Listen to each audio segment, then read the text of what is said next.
እኔ የነ ዘመነ ካሴ ፓርቲ ደጋፊ ነኝ። በሐሳብም በአላማም በአቋምም አንድ ነን። በቃ አንድ ነን። አዎ የነሱን ነው የምደግፈው። እንኳን ከይልቃል ጋር ይቀርና ከጀዋር መሐመድ ጋር የተወያየ ሰው ነው። ከበቀለ ገርባ ጋር የተወያየ ሰው ነው ልደቱ አያሌው። ሌሎች ብሔር ተኮር ፖለቲካን ከሚያራምዱ ሰዎች ጋር ሳይቀር የተወያየ ሰው። ከዛ ውጭ ግን ልደቱ ላይ ከመቅናት ወይ ደግሞ እንደው ዲያስፖራው ጋር ባለው ነገር ተጽዕኖ ፈጣሪ ሆኖ ለመቀጠል ካለው እሳቤ ካልሆነ በስተቀር እንደውም ቁጭ ብሎ ልደቱ እግር ስር መማር መቻል ያለበት ሰው ቢኖር ይልቃል ጌትነት። እዚህ ይልቃል ጌትነት ጋር ቀርቦ የመነጋገር ችግር አለበት ብዬ አላስብም። እዚህ ሀገር ውስጥ እያለ እንደውም ከፕሮፌሰር ብርሃኑ ነጋ ጋር እስቲ ፊት ለፊት አገናኙኝ ማውራት ፈልጋለሁ ስለ 97ቱ ጉዳይ ከሃዲ ያስባለኝ ጉዳይ ላይ መጥራት አለበት። ለኔታ ሀሳቦች መጥራት አለባቸው። መገናኘት ፈልጋለሁ ማውራት ፈልጋለሁ ብሎ የተናገረ ሰው ይልቃል ያን ያህል ዋጋ ከፈለ ብዬ አላምንም። በዛ ረገድ ብለህ ብትጠይቀኝ ከሱ በተሻለ ዕውቀት ያለው ብዬ የማስበው ደግሞ ልደቱና ልደቱ ነው። በጣም የገረመችኝ የ45 ቀን ኦፕሬሽኗን ልደቱ አያሌው የሆስፒታል ቀጠሮ ይመስል በ45 ቀን እንደዚህ ያደርጋል ብሎ ነው እንግዲህ ይልቃል የተናገረው። እኔ ይልቃል የተናገረውን ቃል ያው ትንሽ አሁን ይመጻደቃል። በነገራችን ላይ ውስጧ የሆነም የቅናት መንፈስም ያለባት አይነት ነገር አላት ብለህ ትላለህ። ይመጻደቃል ስትል ለምሳሌ ከመሬት ተነስተህ አንተን ይመጻደቃል ልትለኝ አትችልም። ልክ በፖለቲካ ውስጥ ትልቅ ዋጋ እንደከፈለ አድርጎ ሊነግርህ ይፈልጋል። ምንም አይነት ባዶ አንድ ሁለት የመታሰር እውነተኛ መታሰር እኔ ብዙ የኛ ማዕከላዊ ነው።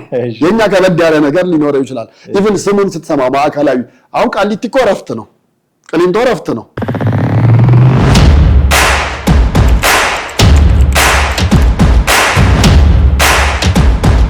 ሰላም እንዴት አላችሁ? ወደ ቤተሰቦቻችን ዘኢትዮጵያን እየተከታተላችሁ ነው። ወቅታዊ ፕሮግራማችን ላይ እንገኛለን። ቴዎድሮስ ካሳና ማደገፋ ከእናንተ ጋር ቆይታ እናደርጋለን። በዛሬው ፕሮግራማችን ሁለት በደንብ ፖለቲካ ውስጥ ተሳትፎ የነበራቸው ሰዎች አሁን በውጭው ዓለም ሆነው የሀገር ውስጥ የፖለቲካ ላይ የራሳቸውን ሀሳብ የሚያሻግሩ ሰዎች ከሰሞኑ የቃላት ጦርነት ልንለው በምንችለው ደረጃ እሰጥ አገባ ውስጥ ገብተዋል። ይልቃል ጌትነትና ልደቱ አያሌው ናቸው። በእነዚህ ሰዎች መካከል የተፈጠረው ትክክለኛው ነገር ምንድነው እንደዚህ ያጣላቸው? ከዚህ በፊት የነበራቸው ፖለቲካዊ ህይወት ምን ይመስላል? የሚሉትን ጉዳዮች ነው በጥቂቱ ለመዳሰስ የምንሞክረው። እስከ ፕሮግራማችን ፍጻሜ ድረስ አብራችሁን ስትቆዩ ቻናላችንን ሰብስክራይብ ማድረግ፣ የደውል ምልክቱን መጫን፣ ቪዲዮቻችንን ደግሞ ሼር እና ላይክ ማድረግዎን እንዳይዘነጉልን እናስታውሰው እንወዳለን። ስትከታተሉን ደግሞ ሀሳብና አስተያየቶቻችሁንም እያጋራችሁን ቢሆን ደስ ይለናል። እኔና ቴዎድሮስ ከእናንተ ጋር ቆይታ እናደርጋለን። አብራችሁን ቆዩ። እንዴት ነህ ቴዲ? እንዴት ነህ አለው። በመግቢያዬ ላይ ለማለት እንደሞከርኩት እንግዲህ ይልቃል ጌትነትና ልደቱ አያሌው ማለት ዘለግ ያለ ፖለቲካ ተሳትፎ ህይወት የነበራቸው ሰዎች ናቸው። አገር ውስጥ ሆነው በሰላማዊ ፖለቲካ ትግል በፓርቲ ፖለቲካ ውስጥ ሆነው ለረጅም ጊዜ ሲታገሉ የነበሩ፣ ወደ ሁለቱም ከሀገር ሊወጡ አካባቢ ደግሞ ህብር ኢትዮጵያ የሚባል አንድነት መስርተው በዛም አብረው ሲታገሉ የነበሩ ሰዎች ናቸው። ከሞላ ጎደል ተመሳሳይ ልንለው የምንችለው አቋም ያላቸው፣ ሁለቱም የዜግነት ፖለቲካን ያቀነቅኑ የነበሩ እና ደግሞ ሀሳቦቻቸውን በመሸጥ ረገድ ደግሞ እንከን ማታወጣላቸው ሀሳቦቻቸውን በደንብ ማስረዳት የሚችሉ ፖለቲከኞች ነበሩ። ያው ፖለቲከኛ ሆኖ ሀሳቡን መሸጥ በደንብ ማስረዳት ካልቻለ ምንም ፖለቲከኛ ሆነ። አንድ እንደውም ስሜነ ባይፈርስ ያቀረበው ምን ፓርቲ እንደሆነ ራሱ እስካሁን ግልጽ አይደለኝም። ያቀረበው አንድ ሰውዬ ስለ ማኒፌስቶ ሲጠይቀው ችግር የለም ከኢትዮጵያ ሕዝብ ጋር ተነጋግረን እናወጣዋለን እንዳለው ሰውዬ ማኒፌስቶ ሳይኖረው ፓርቲው ነው። እንዲህ አይነት ፖለቲከኞች ባሉበት ሀገር ውስጥ ልደቱ አያሌውና ይልቃል ጌትነትን የሚያክሉ ሀሳቦቻቸውን በደንብ መሸጥ የሚችሉ ፖለቲካ ላይ ከልባቸው ከተሳተፉ ለውጥ ማምጣት እንደሚችሉ የሚያስታውቁ ፖቴንሻል ያላቸው ፖለቲከኞች አሁን ውጭ ሀገር ሲሆኑ አመላቸው ከፋና ትንሽ በመካከላቸው እሰጥ አገባ ተነስቷል። የጠጠር ያሉ ቃላትንም መሰናዘር ጀምረዋል እና በፊት የለመድነው ሁለቱም አንድ ፕላትፎርም ላይ ቀርበው በደንብ የጦፈ እና ደስ የሚል ክርክር ሲያደርጉ ነው። አንተ እንዲህ ብለሃል እንዲህ ብለሃል እየተባለ አሁን ግን ሁለቱም በተለያየ ጊዜ ነው ሚዲያ ላይ እየቀረቡ እንዲህ ብሎኛል እከሌ እንዲህ ነው መባባል የጀመሩት እና ትንሽ በመካከላቸው ያለው ነገር ጠጠር ያለ ይመስላል እና ምንድነው እዚህ ውስጥ የከተታቸው ብዬ ልደቱ በተወሰነ መንገድ ሲናገር የሰማሁት ነገር አለ። እሱ ልደቱ የሚለው ምንድነው ባለፈው ታስታውስ እንደሆነ በኢንተርኔት ከመላው ዓለም ያሉና ስብሃትንም እነ ዘመነም የተካተቱበት ማለት ነው። እሱ ላይ ለካ ከዛ በፊት ይልቃል ምን ብሎ ተናግሯል? እኔ የነ ዘመነ ካሴ ፓርቲ ደጋፊ ነኝ፣ በሐሳብም በዓላማም በአቋምም አንድ ነን፣ በቃ አንድ ነን። አዎ የነሱን ነው የምደግፈው። በጫካ ትግል በጦርነት ይህን ስርዓት ማስወገድ እንደሚቻል አምናለሁ ብሎ ነው የተናገረው። ከዛ እነሱ በዛ ውይይት ላይ ይልቃል ጌትነት የዘመነን ካሴ የሚያራምድ ስለሆነ ከሁለት አንዳቸው ብቻ ቢሆኑ ይበቃል በሚል እንግዲህ ይልቃልን ጥለው ዘመነ ገባና ይህን ነገር ያደረገው ልደቱ አያሌው ነው ብሎ ነው የሚያምነው ይልቃል። ስለዚህ ከዛ በኋላ ያለው አመለካከትም ጥሩ አልነበረም። ከዛች ጊዜ በኋላ በሚኖሩት አጋጣሚዎች በሙሉ ልደቱን መዝለፍ ወይ ልደቱን መናገር ወይ ደግሞ የልደቱ ፖለቲካን አይረቤነት ለማጋለጥ ለማውጣት ነው በጣም የሚጥረውም የሚንቀሳቀሰው። ነገር ግን አንድም እሱ ነው፣ ሁለተኛ ደግሞ የአቋም ልዩነትም አላቸው። ልደቱ አሁን ውጭ ሀገር ኖሮ በሰላማዊ ትግል የሚያምን ሰው ነው። ይልቃል ደግሞ እንግዲህ ከሀገር ውጭ ነው ያለው፣ ነገር ግን ሰላማዊ ትግል አሁን ባለው ወቅት አስፈላጊ አይደለም የሚል አቋም ነው ያለው። ስለዚህ ያም ይመስለኛል በእርግጥ ይሄ ለሁለቱ ለጸብ መንስኤ ይሆናል ማለት አትችልም። ምክንያቱም በውጭ ያሉ ብዙዎቹ በትጥቅ ትግል የሚያምኑ ዓላማቸውን በዛ መንገድ የሚያንጸባርቁት ጋር ልደቱ ብዙ ጊዜ ሲወያይ ታየዋል። እሱ ግን አገር ቤት መግባት እንኳን ተከልክሎ በዛ ደረጃ ነው የሚናገረው። ይሄንን ደግሞ የሚያስታውሰው ማን ነው? ይልቃል ነው። የበለጠ ያስታውሰዋል። አንተ እኮ ታመህ እኮ ከሀገር ወጥተህ እኮ መታከም እንኳን እኮ አልቻልክም፣ እንዴት ነው በሰላማዊ ትግል መቀጠል መቻል አለበት ብለህ የምትለው በሚል ሁለቱ የበለጠ በመካከላቸው ያለውን ነገር የበለጠ እያጎላው መጣ። እንግዲህ እኔ ግን አሁን አንተ በግልህ የትኛው የበለጠ ያቃል ብለህ ብትለኝ ከይልቃል በላይ ልደቱ የበለጠ በጣም ልምድ እንዳለው ነው። ይልቃል እንደውም እኔ በሰማያዊ ፓርቲን መስርቶ በሚንቀሳቀስበት ጊዜ እኛም ፕሬስ ውስጥ የነሱን ሐሳብም ይዘን እናወጣ ነበር። በጣም የሚገርመን ከይልቃል በላይ እዛ ውስጥ ያሉ ወጣቶቹ ነበሩ ለትግሉ በጣም ከፍተኛ አስተዋጽኦ የሚያደርጉ ራሳቸውንም ወደፊት አጋፍጠው በሚመጡትንም ነገሮች በሙሉ ተጋፍጠው ዋጋ እየከፈሉ የነበሩት እነሱ ናቸው። እኔ ይልቃል ያን ያህል ዋጋ ከፈለ ብዬ አላምንም በዛ ረገድ ብለህ ብትጠይቀኝ። ከሱ በተሻለ ዕውቀት ያለው ብዬ የማስበው ደግሞ ልደቱን ነው እንጂ አሁን ይልቃል እንግዲህ ከሜዳ ተነስቶ በዚህ ደረጃ መሄዱ አግባብ ነው ብዬ አላስብም፣ አላምንም።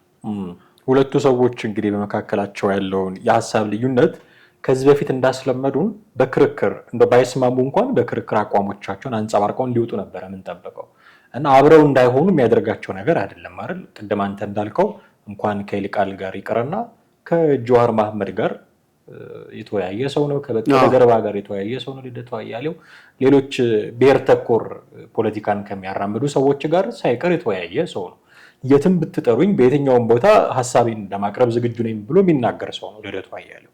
ስለዚህ ይልቃል ጌትነት ጋር ቀርቦ የመነጋገር ችግር አለበት ብዬ አላስብም።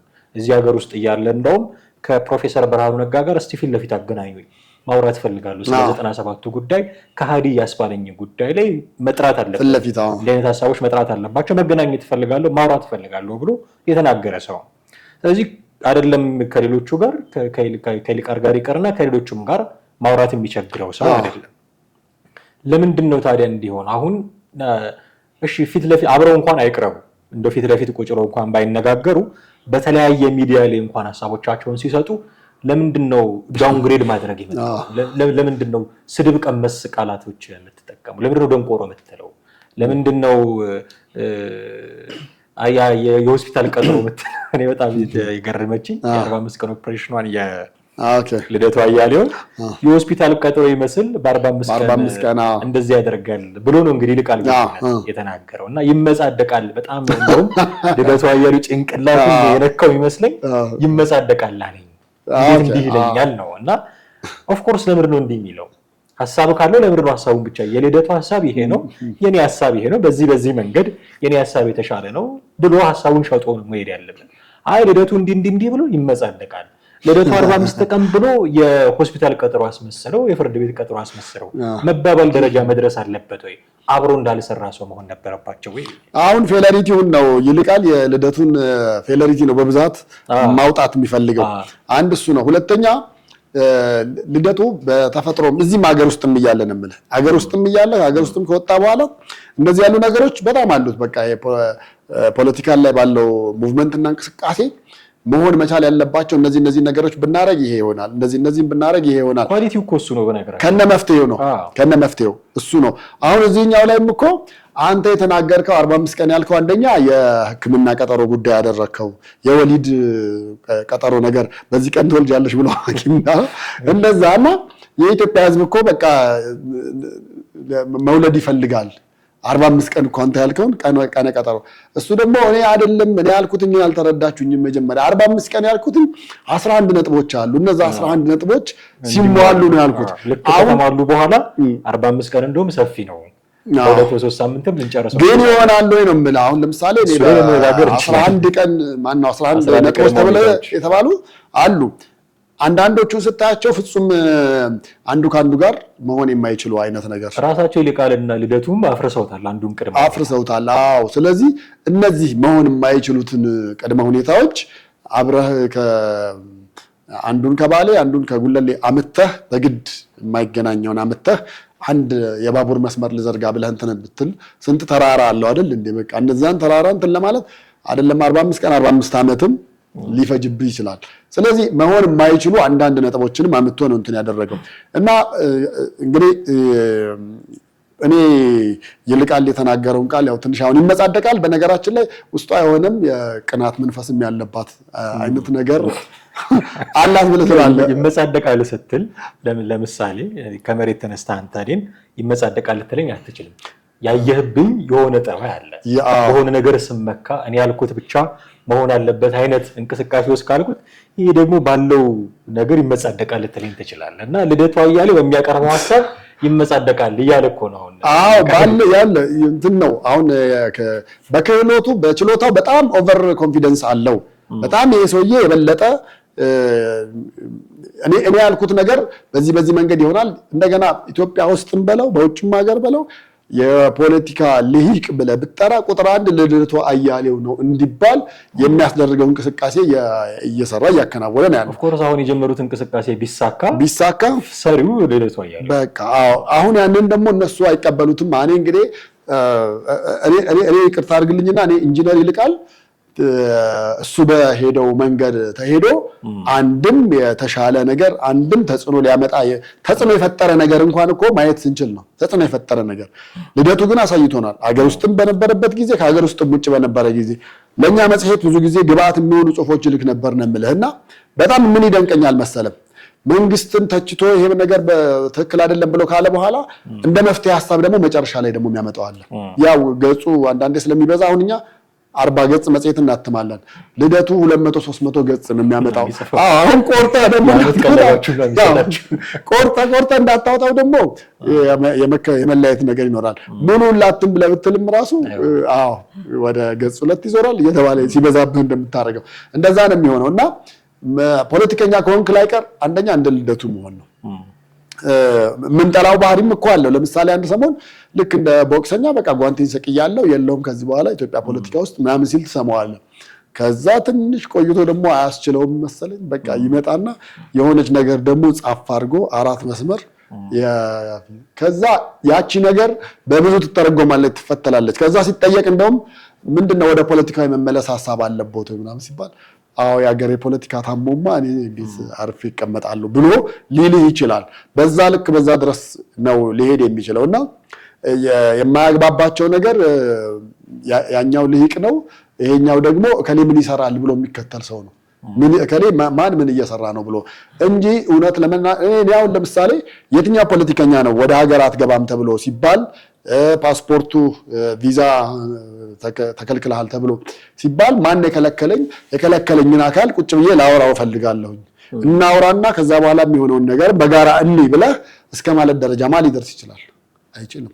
ስለዚህ ይሄ የልደቱ ትልቁ ብቃት ነው ብዬ ነው የማስበው።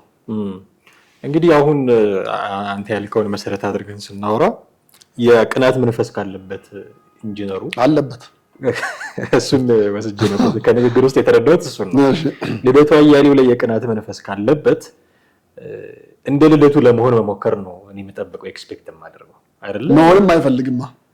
ከየከሌን ዘፈን የማይፈልገው ከሆነ ለምን ነው የሚቀናው? የከሌን ዘፈን ስለዘፈንክ ከሌ መሆን ትችላለህ? አትችልም። የጥላሁን ስለዘፈንክ ጥላሁን መሆን አትችልም። ለመሰለህ የልደቱ አያሌው የሚቀናበት ከሆነ በሚፈጥረው ተጽዕኖ በሚያደርገው እንቅስቃሴ የሚቀናበት ከሆነ እንደሱ እንኳን ባትሆን የሱን አይነት እንቅስቃሴ ውስጥ ግን መግባት አለብህ። ተቃውመኸው ሀሳቡን ሳትገዛ ቀርተህ በአደባባይ ያሰጣኸው የቅናት እንትንህን ልታቃልል አትችልም። እንደሚብስብሃል። በነገራችን በቀለ ገርባና እንትናን ተመልከት፣ ጃዋርን በቃ በቀለ ገርባ ጃዋር ተጽዕኖ ፈጣሪ እንደሆነ በፖለቲካ ስለተቀበለ እሱ ጋር ከስር ይከተላል እንጂ በዛ ልክ እሱን ፋይታ ያደርገው ወይ ደግሞ ይሄ የኢንጂነሩ ፐርሰናሊቲ ደግሞ አይደለም ብዬ አስባለሁ። ለሱ ላለው የፖለቲካ ሚዛንም የሚመጥን አይደለም ብዬ አስባለሁ። እኔ በሱ ጉዳይ እኔ በጣም ልነግርህ እችላለሁ። በይልቃል ሁሉም ፓርቲዎች ሰዎቹ ተሰባስበው ተበትነው ሌሎችም ከፖለቲካ ውጭ ሆኑ እና ብርሃኑ ነጋም ጫካ ገቡ፣ ሌሎችም ሁሉም ወደዚያ ሲበታተን አንድ ተቃዋሚ ብቻ ጠፋ። አንድ ተቃዋሚ ሲጠፋ ሰማያዊ ፓርቲ ብሎ ይልቃል ጌትነት መጣ። ከዛ በኋላ በየጊዜው እዚሁ ካዛንጭስ ወደ ባልደራስ ሜጃ ጋር ነበረ ኦፊሳቸው። ወደኛ መልእክት ይመጣልናል ወደ ሚዲያዎቹ ምን የሚል ነው? ቢሮአችን ዛሬ በደህንነቶች ተፈተሸ ምናምን የሚል። ከዛ በኋላ ተፈተሸ ብለን ስንጽፍ እዛ ውስጥ ደግሞ ያሉ ልጆች ነበሩ። እዛ ውስጥ ኧረ በፍጹም ምንም አይነት ነገር አልደረሰም፣ ሰላማዊ እንቅስቃሴ ላይ ነን ያለ ነው ምናምን ነገር ነበር የሚሉና ልክ በፖለቲካ ውስጥ ትልቅ ዋጋ እንደከፈለ አድርጎ ሊነግርህ ይፈልጋል። ምንም አይነት ባዶ አንድ ሁለት የመታሰር እውነተኛ መታሰር እኔ ብዙ የኛ ማዕከላዊ ነው። የኛ ከበድ ያለ ነገር ሊኖረው ይችላል። ኢቭን ስሙን ስትሰማ ማዕከላዊ። አሁን ቃሊቲ እኮ ረፍት ነው፣ ቅሊንጦ ረፍት ነው።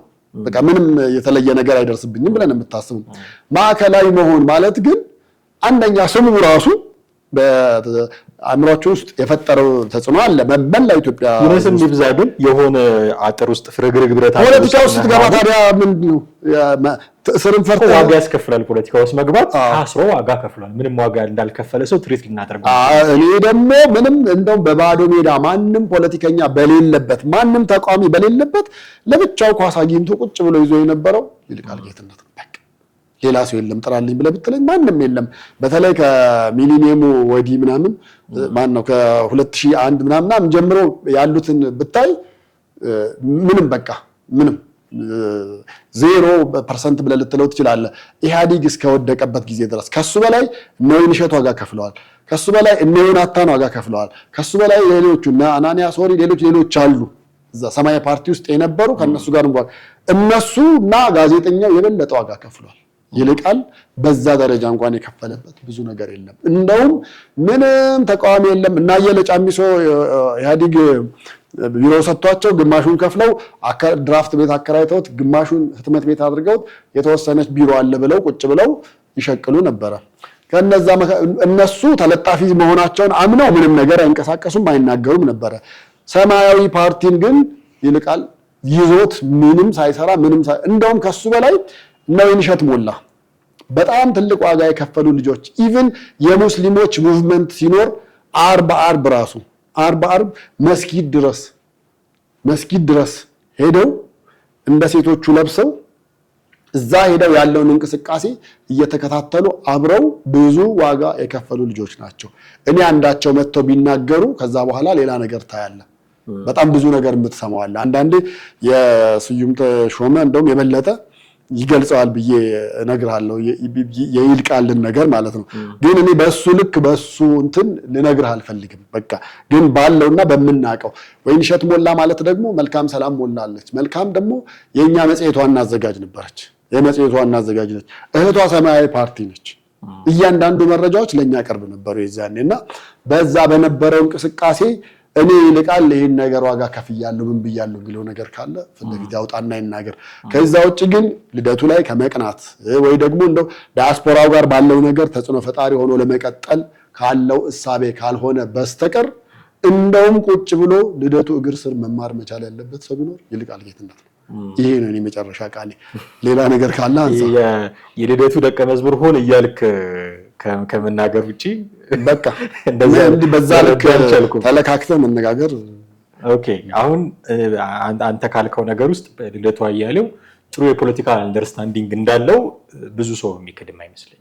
መጽሐፍቶች ይጽፋል፣ ይናገራል፣ ብዙ ነገሮች ያደርጋል። ይሄ ብዙዎቻችን የምናውቀው ነው። ይልቃል ጌትነትን በዚህ ደረጃ ዳውንግሬድ አድርጎ ማሰብ ግን ትንሽ ቸገረኝ። ለምን መሰለ? ሀሳቦች አሉት።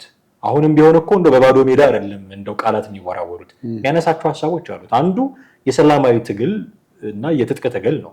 እኔ ፐርሰናሊ ሰላማዊ ትግልን ስለምደግፍ አይ ይልቃል ጌትነት ሀሳብ የለውም ልል አልችልም። በሰላማዊ ትግል ያመጣነው ለውጥ የለም። በትጥቅ ትግል ነው እዚህ ሀገር ለውጥ የመጣው። ንጉሱም ቢወርዱ እንደው በሰላማዊ ልንለው አንችልም። የወታደርነት ነበረው። ደርግ ምንድነው ኢህአዴግም ሲመጣ በትጥቅ ትግል ነው እና በሰላማዊ ትግል ብለን እንኳን ከ2010 ወዲህ የመጣው ለውጥ ይሄው እንደምታየው ጦርነት ውስጥ ከቶናል። ስለዚህ ያመጣው ለውጥ የለም። ዝም ብለን ሰላማዊ ብለን የምንታገልበት አገር ውስጥ እኮ አሁን የተቃውሞ ሰልፍ ማድረግ አይቻልም የሚሉ ሀሳቦች አሉት። ዝም ብሎ ልደቱ አያሌው የመቅናት ብቻ አልመሰለኝም። አንደኛ። ሁለተኛ የብሔር ፖለቲካ ላይ ነው የተለያዩት። እስክንድር ነጋ ለውጭ ሚዲያ አንድ ነገር ሲናገር የብሔር ፖለቲካ እንዲቀር ነው የምንሰራው እና እነ ኦላ ከኛ ጋር መነጋገር ከፈለጉ የብሔር ፖለቲካቸውን ትተው መምጣት አለባቸው የሚል ነገር ተናግሯል። ይሄ ነገር ድንቁርና ነው ብሎ መልስ ስለሰጠ አይ እንዲህ ይሄንን ሐሳብ የምንቀበል ሰዎች ደንቆሮ መባል የለብንም ብሎ ነው የወጣው ልደቱ አያሌው። ስለዚህ በጣም ትልቅ የሆነ የሐሳብ ልዩነት ነው። በእርግጥ ይልቃል ጌትነት ወደዚህ ሐሳብ መምጣቱን እኔ ተቻለሁ። ምክንያቱም ከዚህ በፊት የዜግነት ፖለቲካ ያቀነቅን የነበረ ነው። አሁን የአማራ ብሔርተኝነት በደንብ ገኖ ስለመጣ ወደዛ ተለጠፈ እንጂ የዜግነት ፖለቲካ ያቀነቅን የነበረ ሰው ነው። ከዚህ ወደዚህ እንዴት መጣ ተብሎ መጠየቅ፣ መሞገት፣ መተቸትም ካለበት መተቸት ያለበት ሰው ነው። ግን ይልቃልም ባይሆን ሌላ ሰውም ደግሞ የብሔር ፖለቲካን ይፈልጋል፣ ይደግፋል። ስለዚህ የብሔር ፖለቲካ በአንድ በኩል፣ የዜግነት ፖለቲካ በአንድ በኩል ኢትዮጵያ ውስጥ ያሉ ትልቅ ልዩነቶች ናቸው። ይሄ የሀሳብ ልዩነት ነው። የመቅናት የልደቱ ደቀ መዝሙር የመሆን ያለመሆን ብቻ አይደለም። የተጽዕኖ መፍጠር አለመፍጠር ብቻ አይደለም። ትልቅ ቃላት መጠቀም፣ ስድብ ደረጃ እሱ ነው ጉዳያችን። ኢሹ እሱ ነው እና ለምንድን ነው ይመጻደቃል የሚለው ለምንድን ነው 45 ቀን የሚለው ነገር ልንነጋገር እንችላለን እንጂ እንደው የቅናት መንፈስ ብቻ ስላለበት ነው ወይ ብሎ ለመቀበል ይከበደ ለዛ ነው። እና ሐሳቦቹንም ደግሞ ዴሊቨር የሚያደርግበት መንገድ ላተስማማ ትችላለህ፣ ግን ጉድ በጣም ጥሩ ነው። ሐሳቦቹን በደንብ አውጥቶ ይናገራል። እንደውም እንደዚህ ሐሳቦቹን አውጥቶ የሚናገርን ሰው ለመደገፍም ለመቃወምም ላንተ ይመቻል። የይልቃል ሐሳብ እኮ ይሄ ነው ያልደግፈው ልትል ትችላለህ። እና ሐሳቦች አሉት። ልደቱ ላይ በመቅናት ብቻ ነው ብሎ ለመቀበል ትንሽ ስለቸገረኝ ነው። እኔ ከምን አንፃር መሰለህ፣ ሰዎች ጥሩ ፖለቲከኛ ከሆንክ ሐሳብህን በቃላትና በቃላት ብቻ ነው መግለጽ መቻል ያለብህ። ይህን እጅን ሳታወናጭፍ ነው የምልህ፣ ወይም አይንን ሳታፈጥበት። ገስቸርማ ያስፈልጋል። በቃ እሱ የዩቲዩብ ባህሪ ሊሆን ይችላል፣ ግን ፖለቲሻን ስትሆን ደግሞ በዛ ልክ መሆን መቻል የለበትም። ለምሳሌ ልንገርህ፣ ብዙ ጊዜ አቶ መለስ ፓርላማ ገብተው በጣም እጃቸውን አወናጭፈው ከተናገሩና በጣም የስድብ ቃላት ከተጠቀሙ ንዴታቸው በጣም ጣራ ነክቷል ማለት ነው። በጣም ጣራ ነክቷል ማለት ነው። በቃ በዚህ በራስ በመላጣቸው እንደዚህ የሚጨስ ነገር አለ የምትናገረው እንደሱ በለው አሁን። እና ፖለቲከኛ ስትሆን ደግሞ ምንም እጅ ብቻ ተይዘህ ታስረህም በአንደበት ብቻ የረባ ቃላትን ብቻ በማውጣት በዛ መንገድ መግለጽ መቻል አለብህ እንጂ ከዛ በዘለለ ይሄ ማለት ሌሎች የስድብ መሰል ቃላቶች የምትጠቀም ከሆነ አንተ አይምሮህ የተሻለ ነገር ማሰብ አልቻለም። አንደበትህም በተሻለ ቃላት መርታት ማሸነፍ ስላልቻለ ወደ ስድብ ገብተሃል ማለት ነው። እኔ አሁን ይልቃል ጋር ታየኝ ብዬ የምልህ ይሄንን ነገር ነው። እስቲ በዛ ደረጃ ልደቱ አንድ የስድብ ቃል አውጥቷል ወይ? በቃ ያን ነገር እንደውም በተሻለ ቃላት ኢንተርፕሬት አድርጎት ነው ያቀረበው። ያን ያቀረበውን ነገር ተቀብለው ሂሱን ውጦ ያለውን ነገር ወደፊት ለማስተካከል መሞከር። በእርግጥ የአቋም ለውጥ ያደርግ ማለት አይደለም። ለምሳሌ አሁን እሱ በቃ በትጥቅ ትግል ነው ለውጥ ማምጣት የምንችለው ፋኖ ነው ፈንኗል። በቃ እንደዛ ከሆነ በሐሳብ ያግዛቸው፣ በገንዘብ ያግዛቸው፣ ማድረግ በሚቻለው ነገር ያግዛቸው። ነገ ጧት እነሱ ሲጨባበጡ ይልቃል ጌትነት የት ነው የምናገኘው? ይህንንም ማስመታሰብ መቻል ያለበት ይመስለኛል። እናወራለን ነው የሚለው አይደለ? ከዘመኑ ጋር እናወራለን፣ በስልክም ሀሳቦችን የምንለዋወጣለን ምናምን። የእነሱ ሀሳብ ደጋፊ ነኝ እንዲህ ነኝ ምናምን የሚለው ነገር አለ። በቃ ካለ ኢንክሉድ ዘመነ ካሴ በሱ ስር ያለ ነው። በሱ ውስጥ በውስጡ ልታየው የምትችለው ሰው ነው። ከዛ በዘለለ የራሱ ሀሳብ የሌለው የሌላውን ሀሳብም ለመግለጽ ሌሎች ቃላቶችን የሚጠቀም ከሆነ ያ ፖለቲከኛ ሊያሰኘው አይችልም። በቃ በእነሱ መነሻነት ግን የመጨረሻ ሀሳቤ ነው ይሄ። በእነሱ መነሻነት ግን የፖለቲከኞቻችንን አሁን እንዴት ነው የምንገመግማቸው የሚል ማሰሪያ ነገር ማንሳት አለብን ብዬ አስባለሁ። ብዙ ህዝብ ስለ ኢትዮጵያ ነው ማወራው፣ ሌላው አካባቢ አይደለም። ኢትዮጵያ ውስጥ ያለ ሰው ትንሽ ለፖለቲካው ቅርብ የሆነ በአብዛኛው ሰው ለፖለቲካ ቅርብ ነው ብዬ አላስብም። ላይፉ አፌክት ይደረጋል በፖለቲካው። አንድ ነጠላ ውሳኔ ህይወቱን ትጎዳበታለች፣ ግን በዛ መጠን ሪያክት የሚያደርግ አይደለም። ለፖለቲካው ራቅ ያለ ነው። ትንሽ ግን ለፖለቲካውም ቀረብ ያሉ ጥቂትም ቢሆኑ ሰዎች ግን ፖለቲከኞቻችንን እንዴት ነው የሚያዩዋቸው የሚል ከነዚህ አሁን ከዚህ ከልደቱና ከይልቃል ተነስተ መናገር የምንችልበት ነገር ያለ ይመስለኛል። እንደውም ፖለቲካና ኮረንቲ በሩቁ የሚል አባባል እንኳን የፈጠረ ህዝብ ነው እንደምታውቀውና ፖለቲከኛ ሲባል ወይ ደግሞ ተቃዋሚ ፓርቲ ውስጥ ያለ ሰው ተቀናቃኝ ምናምን ሲባል አይምሮ ውስጥ የሚሳል በጣም በርካታ ነገር አለ። ለገንዘብ ብሎ ፓርቲ ቢመሰረት ያው ስራ ማስቀየር ሰጣችሁ ተታቀው ላለመታሰር ብሎ ፖለቲከኛ ስትሆን አንዳንድ ጊዜ ውጭ ያሉ አካላትም ድምጽ ይሆኑልሃል። ብትታሰርም እውቅና ይመጣል። ከተፈታ በኋላ በረከቶች አሉት እንሰማለን ብዙ ነገር። አንተ ታስረህ ከተፈታ በኋላ ምን እንዳገኘህ አላውቅም፣ እንድትነግረኝ አላስገድድም። ግን ፖለቲከኛ ሲባል ውሸታም፣ እንደውም ውሸታም የሚለው ነገር በጣም ገንግኖ ይወጣ ነው ይመስለኝ። ፖለቲከኛ ሲባል በቃ ውሸት የቻለ ሰው ነው ፖለቲከኛ የሚሆነው የሚል አስተሳሰብ አለ። እና ደግሞ ሴራ የሚጎነጉን የሆነ ጠብ የሚያሸት የሆነ ቅራኔ የሚፈልግ አካል ነው ፖለቲከኛ ተብሎ የሚወሰደው። እና እነዚህ ልደቱ ይልቃልና ልደቱ አያሌውና ይልቃል ጌትነት ለዚህ ህዝብ ውስጥ ላለው አስተሳሰብ ፕሩፍ እያመጡ አይመስልም። እርስ በርስ እየተጣሉ ስድብ እያመጡ ለሆነ ነገር እያደሩ አይ በቃ ድሮም ፖለቲካ ለሚለው ህዝብ ይኸው እንዳልነው ነው እያሉ ማሳያ እያመጡ አይመስልም። እና ሌሎቹም ፖለቲከኞች በዚህ ማዕቀፍ ቢታዩ ምንድነው የህዝቡ ጥፋቱ እያልኩ እኔ እነሱ አርአያ መሆን ይችላሉ ብዬ አላስብም። ኢትዮጵያ ውስጥ ላለው ፖለቲካ ኢትዮጵያ ውስጥ በእርግጥ ፖለቲካ አለ የለም ያው ብዙዎች አሻሚ ነገር እንደሆነ አርገው አስበው የሚናገሩ አለ። አብዛኞቹ የልምድ አዋላጅ በላቸው የልምድ ፖለቲከኛ በቃ እንደዛ አብዛኛው እንደዛ ነው። አሁን የልምድ አዋላጅ የሽርቷ ሲፈስና ውሃውን ተሲል ልክ የልምድ ፖለቲከኞቹም ምርጫ ሲመጣ የሆነ ነገር ሲመጣ በእነዛ ነገሮች ውስጥ አልፈው የመጡ ናቸው። አንዳንዶቹ ከአድናቂነት ተነስተው የመጡ ናቸው። እከሌን አደንቀዋለሁ ባነጋገሩ በቃ ፖለቲከኛ ስትሆን ተናጋሪና ጋዜጠኛ ስትሆን ተናጋሪና እነዚህን ሁለቱ ሙያዎች ውስጥ ብንገባ ኢንቮልቭ ብናደርግ ያለውን ነገር የራሳችን ውስጥ ያለን ችሎታ አለኝ ፍላጎት አለኝ ብለው በዛ ሊገቡ የሚችሉ ናቸው ብዙዎቹ። ከ93 የነበረው ከዛ 97 ምናምን የመጡትን በሙሉ ብታይ እንደ አሸን ምናምን የፈላውን ኢትዮጵያ ውስጥ በትክክለኛ ፖለቲካ ውስጥ ኢንቮልቭ አድርጎ ገብቶ ሰክሰስ የሆኑትን አይደለም የምናየው። አንድ ክፍለ ከተማ ጋር አንድ ፓርቲ የእጩ ቁጥር ማነስ ካለበት እንደውም አሁን ምርጫ እየመጣ ነው። ግንቦት 24 ይካሄዳል አይደል? አንዳንዶቹ የሆነ ቦታ እጥረት ሲያጋጥማቸው ወይም አባል ከሌላቸው ምንድነው የሚያደርጉት? ያክስቱ ልጅ አጎቱ ልጅ እዛ አካባቢ የሚኖር ወይ ደግሞ አንዱ ጓደኛ እዛ አካባቢ አሁን ሰው አታ ነው እስቲ ደህና ሰው ሸሚዝ ለብሶ ደህና ጥሩ ተናጋሪ የሆነ ምናምን ተብለው መጥተው የገቡ ናቸው ብዙዎቹ ማለት ትችላለህ። እነዚህም እንደ ሮል ሞዴል መውሰድ አይቻልም። ትክክለኛ ፖለቲካዊ የገባቸው በረከት ስምዖንና ብርሃኑ ነጋን አሁን ተመልከት። በረከት ራሱ መጽሐፍ ውስጥ እንዴት አድርጎ እንደገለጸው ተመልከት። ሁለቱ ምን አይነት የተቀናቃኝ እርስ በርስ የሚቀናቀኑ ወይ ደግሞ እርስ በርስ የሚተቻቹ የፖለቲካ ፓርቲዎች እንደሆነ አስብ።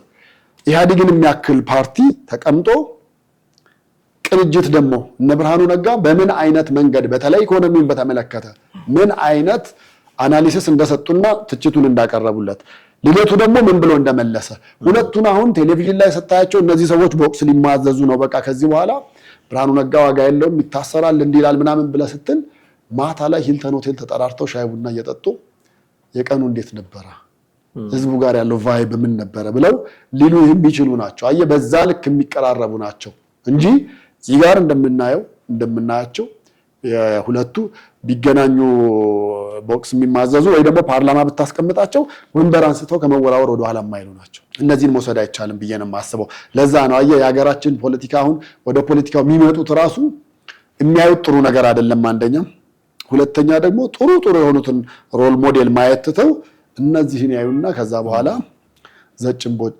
ይሆናል። ፕሮፌሰር እንደጻፉት መጽሐፍ ማለት ነው። ለማንኛውም ልደቱ አያሌው እና ይልቃል ጌትነት መካከል እንዲህ ያሉ የቃላት ምልልሶች እያስተዋልን ነው። ምን አይነት ደረጃ ይደርሳል የሚለውን አብረን ስንቆይ የምናየው ነገር ነው። በጣም አመሰግናለሁ ቴዲ። ውድ ቤተሰቦቻችን እናንተም ከኛ ጋር ነበራችሁ ቆይታ እጅግ አድርገን ነው የምናመሰግናችሁ። የዛሬው ፕሮግራማችንን እዚህ ላይ እናበቃለን። ቴዎድሮስ ካሳና ማደገፋ ነበርን ከእናንተ ጋር ቆይታ ያደረግነው። ሀሳብና አስተያየቶች እንደሚኖሯችሁ እርግጥ ነው። ከታች ባለው የሀሳብ መስጫ ሳጥን አሊያም በስልክ መስመራችን በኩል በመደወል ልታደርሱን ትችላላችሁ። በሚቀጥሉት ፕሮግራሞቻችን በሌላ ርዕሰ ጉዳይ ደግሞ እንዲሁ እንገናኛለን። ጤና ይስጥልን።